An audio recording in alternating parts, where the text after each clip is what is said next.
Hello fairy tales, my name is Prin-Aylan, and I'm here to tell you, again, because I've recorded this a bunch of times and it just hasn't turned out in a way that I like, about how to make your very own Welcome Home OC, or rather, how I made mine.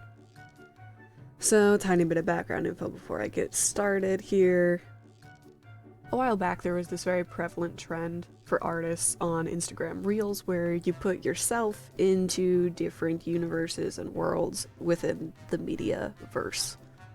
And I found myself completely absorbed into Welcome Home about a week, maybe 2 weeks before Game Theory made a video on it. And I spent a bunch of time making this little, what was supposed to be a sketch of myself inside the Welcome Home universe. And it just sort of grew and kept going, and I just kept adding more and doing more research and making it better and better. And I didn't know if people were gonna be interested in this when I was working on it, but it blew up, and so now I'm here to share my process of making it. The first step to making a fantastic character to fit into a pre-existing world is to study as much about that pre-existing world as you possibly can. And so, though I had already combed through the entire website probably twice before, I did it again and studied characters, shapes, patterns, backstories, color schemes, anything that I would want. And while those characters started off as me, essentially, Prin Precious here grew into their own character way fast, like so super fast. It was really fun. I wanted to do a stance that was very loose and very puppet-like, you know, not quite holding up all of their own weight, because strings or hands or whatnot would be holding Prin up instead. And I wanted to do sort of like show-off, fun, kind of unnerving. So it's like a bow or come this way type of pose, and I tried to do an outfit sort of like I would wear, but I didn't like it. It did not fit in with the rest of Welcome Home, so I decided to once again look at all the outfits the other neighbors were wearing and base mine more off of theirs, which is also really fun. This is an outfit I would wear. You got yourself a pair of fancy shorts with a bunch of buttons, and I spent a ridiculous amount of time working on hands, because, you know, hands are hard. They suck. I couldn't figure out how angles work, and I had to get up and pose myself to figure this one out. Though I will say, puppet hands are so much easier to draw than real hands because they don't got joints, they just bend, and they're just a really nice, pleasant shape to draw.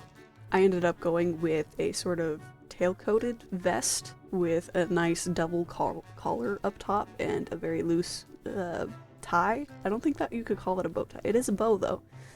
And then you got the undershirt, which is very much like all the other neighbors. It's a button up.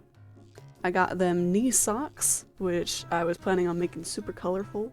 I spent a while trying to figure out the felt color / skin color, but I ended up going with purple because none of the other characters had used it really. The only purple that I could find was Eddie's eyeshadow. I'm pretty sure it was used elsewhere too, but that's my main recollection. I chose the stars and the moon and the like night sky pattern here because I'm sort of an insomniac and I really love the night sky. It's one of my favorite things. Stars are such a fun shape, and moons have always been very calming to me, I guess. I love the moon. So we got the moons and the stars, and then I made the tailcoat vest sort of a fading blue, which was inspired both in shape and in the fade by Poppy and how her colors work and how her feathers are very rounded and large. And I decided that Prin would end up being a good librarian, but not just a librarian that's also an aspiring author, because I'm a very creative person and I couldn't be an artist because, well, I was already an artist, and you know, I couldn't impede on other people's territory, and a lot of very creative things are already taken. So I went with librarian because it's useful to the neighborhood, and inspiring writer because I feel like that would make sense. You're in a library surrounded by books, makes you want to write one of your own. I wanted to design the library to look a lot like a library that you would want to go to as a kid. So there's a lot of physical books within the design, which I think made it really fun. I added like the pile of books and the open book on the floor because a lot of the neighbors have objects that are relevant to themselves within their profile. So I was gonna have like Character 101, how to write a better story and stuff on the books in the back, and then the one that's just open on the floor was supposed to be the one that Prin has written, which is why there's like a little flower spiral in it as like a signature.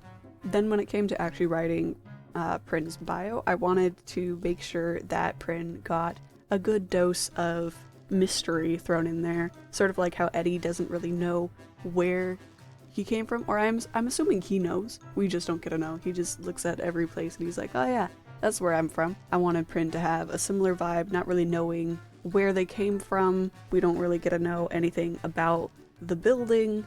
It's all quite mysterious. And now we're back to me struggling with colors, trying to make it more vibrant. I really didn't like how much black I was using because the only character to have a bunch of black is Frank Frankly, and so I tried to do a sort of blending of different colors like Julie has with her stockings or leggings, but I ended up not liking it.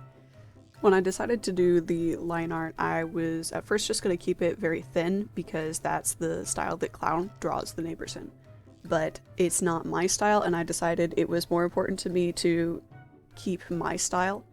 So as I'm coloring it in, I guess I'll read to you what I wrote, so you don't have to try and decipher all of the little squiggle scribbles that I made. But I'm actually going to read to you the finalized version, so it's going to be a little bit different than if you were to try and read the squiggles. If you're looking for a book to read, you'll find yourself face to face with Welcome Home's one-of-a-kind librarian, Prin Precious. They're by far the biggest daydreamer of the neighbors, though rather than reading, Prin loves to write. They always have a new story to tell, whether it be one they've been working on, or one they came up with on the spot. Their wild imagination often gets them into trouble with the other neighbors. And so that's their like little intro bit, and then we got the more background info. Prin was a latecomer to home. Dialogue from a script suggests that they had been wandering around in search of a place to build a library. However, there is no information explaining how the library was built. The building simply wasn't there, and then it was.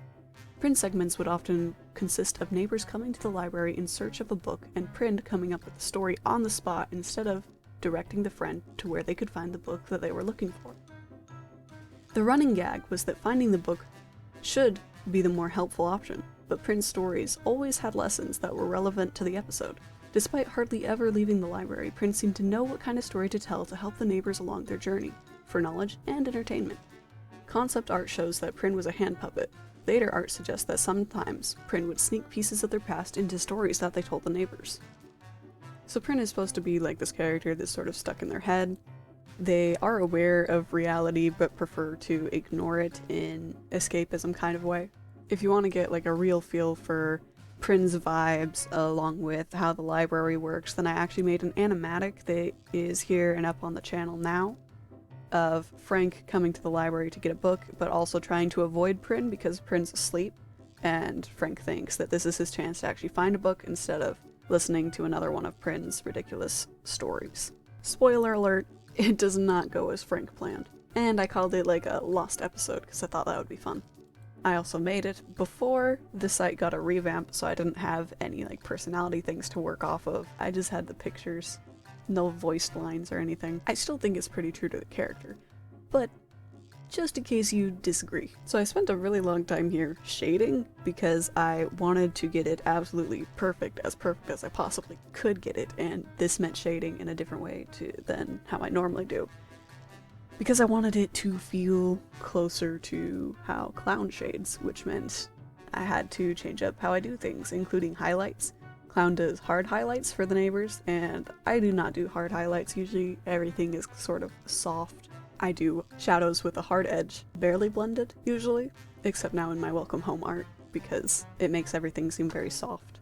I did try to, in the end, add some like little special Easter eggs into the books when I redo them here. I have a special message written in the one on the floor that's open. It says eat the rich, except there's a T thrown in there, so it says eat the rich as in the name instead of eat the rich as in the wealthy. So that was actually a spelling error, but I'm gonna say it was on purpose to throw you off the trail. And then the stack of books on the floor in the back also gets a revamp. They have new titles on them because I wanted to include a secret message in them, but the message is incomplete due to the one book that's turned around. So until I make more art, including a green book, you won't get to know what the message is. So stay tuned, haha, because I am actually working on more Welcome Home pieces. I wanted one piece of Prin interacting with all of the neighbors in home. Currently, I just have one of Prin interacting with Wally, but I'm also working on one of Howdy, which is turning out super good. I really like it. I'm actually struggling with a couple, specifically Barnaby. Barnaby is hard for me to draw for some reason.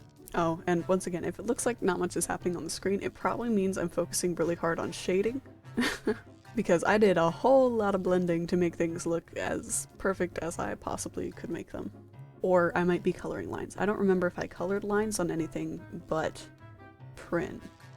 I also end up cleaning up the words on the side, like I said previously. I make sure that the background is as close as I can get it to how the profiles look on the Welcome Home site.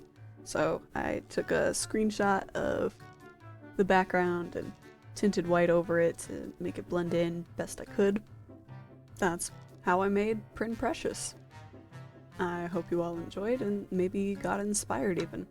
Thank you all for watching. Once again, check out my animatic to see Frank be frightened and Prin be Prin. Thank you all for watching. Hope to see you in the next video.